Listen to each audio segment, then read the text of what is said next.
Hello there, you're watching the press preview, a first look at what is on the front pages.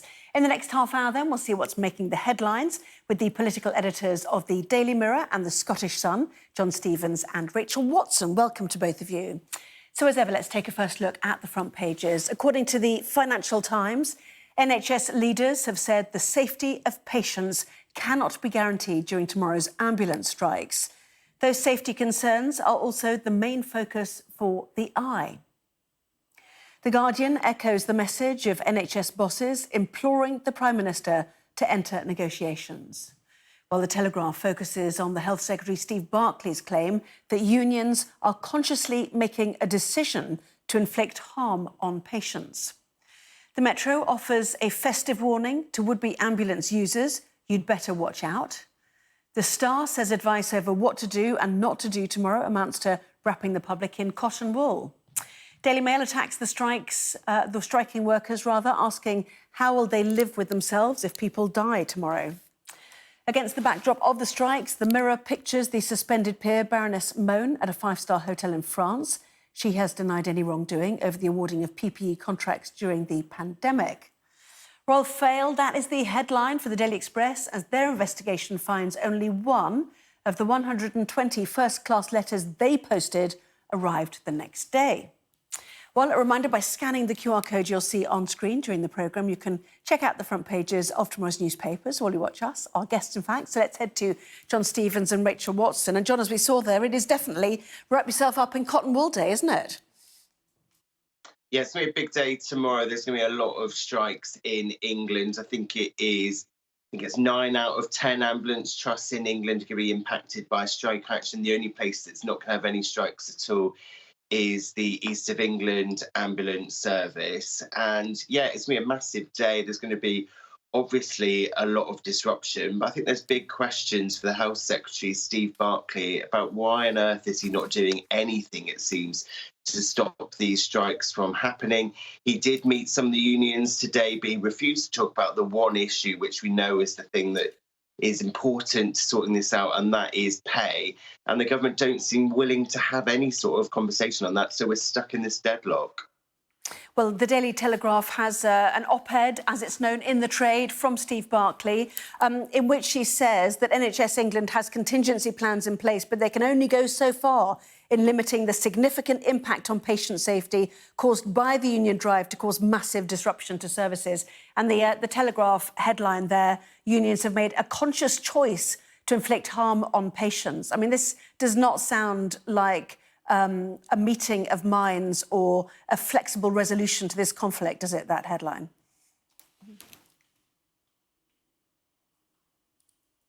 Rachel. Oh, sorry.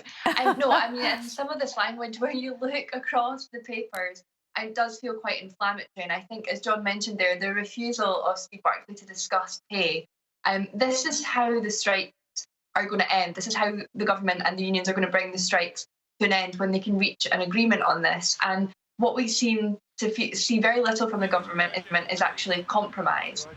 In Scotland, we've had further talk between Nicola Sturgeon and the unions up here. We're waiting on the Royal College of Nursing to find out if they will accept the latest pay deal of 7.5%. But in England, we're not seeing those discussions take place. And I think some of the language, you look at that op-ed in the Telegraph, and around language around the conscious choice to inflict harm on patients, for example, you know, the government has not, as John said, not making moves to end this strike either. They know how this will end. They know how to do it, but they don't seem to be willing to take those actions to do it. Yes, and The Guardian suggesting NHS leaders would like the Prime Minister to intervene. Once again, talking about the dangers for people. For example, Sir Stephen Powis, NHS England's National Medical Director, talked about drinking sensibly, don't do extreme sports. But the word being used there on the front of The Guardian is attrition, this attritional strike action, which, could go on, possibly, the nurses' union suggesting for 6 months. Yeah, we've had this war of words. We've had the government flinging loads of mud at the unions. You saw it there in that op-ed written by Steve Barclay in the Telegraph. But at the moment, in the court of public opinion, the public are right behind the striking nurses and the striking ambulance drivers. I think there was a poll by YouGov today. It showed about 66% of people supported the nurses, and it was about half of that were against them. And it was similar figures for ambulance drivers as well. And yeah, I think people are really worried about what is going to happen tomorrow, but they know on any other day of the year at the moment, if you do try and call an ambulance, it is really difficult. And you look at the response times. If you have something like a suspected heart attack or a stroke in England, there's a target that an ambulance should be able to respond to you within 18 minutes. And the average in November was 48 minutes. So it's nowhere near that. So people, yeah, it is going to be big disruption tomorrow. But if you need an ambulance any day of the year at the moment, it is really hard to get hold of one. And that is why paramedics saying they're having to take this drastic action to get listened to, because there's clearly a massive problem here that needs sorting out. Well, the Daily Mail, making its views quite clear here. How will they live with themselves if people die today? Daily Mail comment there, as you can see. It beggars belief that in Britain today you could call 999 to seek help for a loved one who suffered a heart attack or stroke with no certainty an ambulance will arrive. I mean, it is quite a state of play, isn't it, Rachel? Yeah, I think so. And as John mentioned there, the real public backing here seems to be behind those who are going on strike. They understand what nurses and ambulance workers are asking for.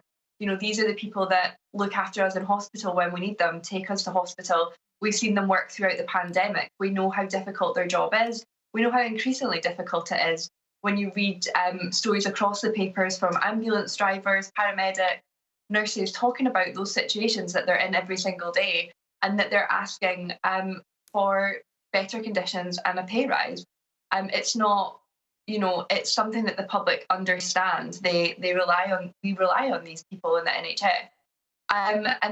But there does seem to be this kind of effort, and I'm not sure that that's going to sway the public's mind, to be honest, when you look at some of the comments made, particularly if you look at those Steve Barclay comments, or another paper has sources close to Steve Barclay, talking about the strike action and the unions. I don't actually think pieces like this will sway the public's mind on where the problems are. As John said, it's not easy to get hold of an ambulance any day of the year. People have to wait. Everybody has a story of someone they know who's had problems with seeking NHS treatment, seeking ambulances, and they know that it's the government who are responsible for the policy, who are responsible for the decisions that go on behind the scenes. Well, it's interesting, just a bit of comment on the front page of the Financial Times, which is another paper that talks about health bosses unable to guarantee patient safety, suggesting there are real benefits from resolving the disputes quickly.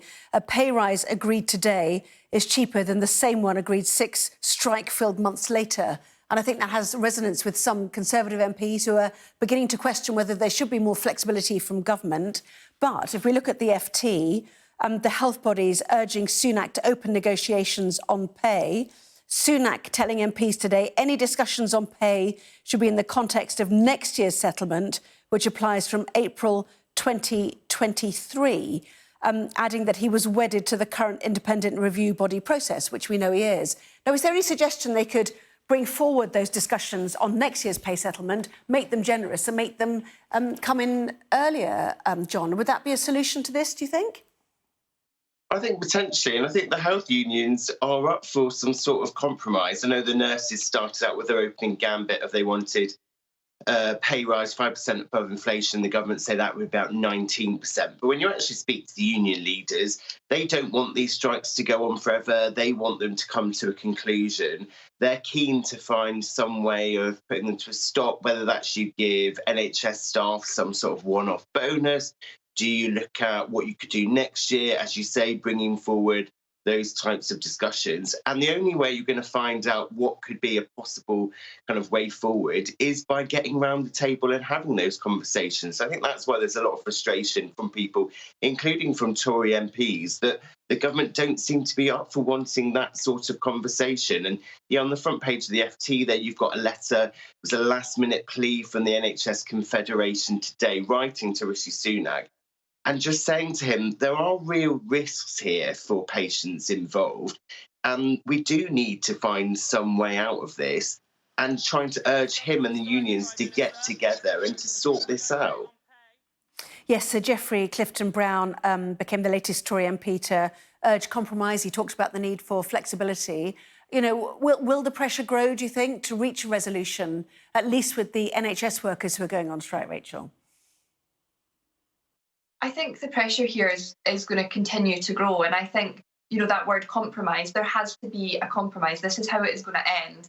You know, we might get to a point where it's not what the government want and it's not what the unions want, but it's acceptable for both sides. And I think that's where it has to get to. But to do that, you have to get around the table and you have to be willing to have those difficult discussions and talk about pay and what can happen next. We all know these are difficult times for governments too. As I said, in the Scottish government had to move money around in year, take money from other other areas in government to put a new offer of 7.5% to NHS workers in Scotland. That's been accepted by two unions so far, rejected by one, but we're waiting on the Royal College of Nurses to see whether they'll accept it and put off their strikes indefinitely. And I think that it does take compromise. So we're going to get to a point where this pressure becomes too much and the government is going to have to back down on the fact that it won't move beyond this 4%.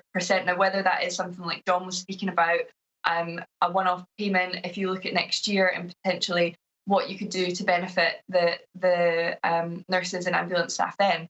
But I think, you know, there has to be compromise here. And I think tomorrow will show that. I think it will, you know, this is very serious. And what happens tomorrow will show people how serious the situation is going to get and how much worse it could get if strikes do go on. Well, the Daily Star sums it all up nicely for us. Official government guide to surviving the ambulance strike. They say, wrap yourselves in cotton wool. Health Minister, don't do anything risky. Ambulance Chief, try hard not to fall over. And an NHS boss, better lay off the sherry, the festive cheer part of that. Yes, good luck, everybody, getting through tomorrow. Plenty more still to come in the next part of our programme. Health service staff, as you know, not the only people striking. We'll turn our attention to industrial action by postal workers when we come back.